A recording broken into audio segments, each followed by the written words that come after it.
Hey, listen. We picked up snow this morning, and then the sun came out, and now look at this. Maurice and everybody at home, look at this shot. Huh? Look at that. And that is something else.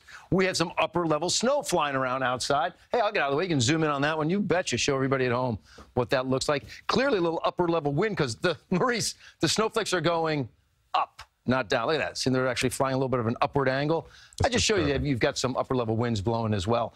But just know, I just looked outside the window here at CBS2, and there's no flake making its all the way down to the ground, sort of evaporating before it gets there. 30 degrees right now on your thermometer, north-northwest wind at 9. And again, you could have some little blustery winds up a little higher in the atmosphere. So there's that little batch of snow flurry activity pushing on through. I'm not calling for a coating. I'm not calling for anything like that. It's just going to push on through the area and just sort of put some snowflakes into the upper levels. 38 was your high temp today, so there was a lot of melting for everybody.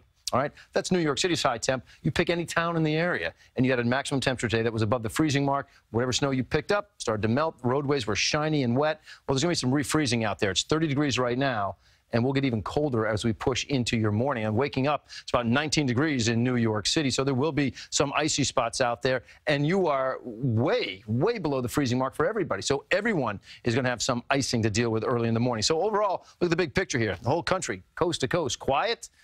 It's going to be cold for us this week. Now, I will say, you maybe noticed this. Let's zoom in tight there.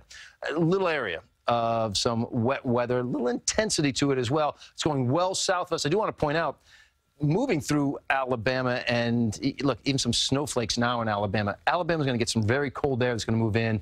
A lot of the folks in that area, I mean, without electricity, without homes for that matter, and now you're bringing in a feels-like temperature probably in the upper teens to maybe around 20 degrees early in the morning for portions in eastern Alabama. So what a funny season we have had here in the tri-state area. We picked up 6.4 inches of snow before Thanksgiving. We picked up nothing in December, 1.1 in January, 2.6 February, 10.4 in the first 4 days of March. We picked up 50% of our total. That's about 20.5 inches right there. We picked up 10.4. in the first 4 days.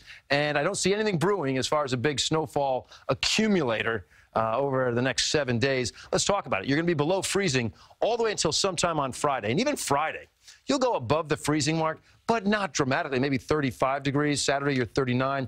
Sunday and Monday, anywhere between 45 to 50 degrees. That's the next chance for precipitation. But with temperatures that warm, we are talking a most likely chance for rain on Sunday versus frozen precipitation, maybe north of the city. You could find some mixed precip out there, but for the most part, it looks to be rain on Sunday. That was a 15 for the low on Thursday? Yeah, just okay, you're right.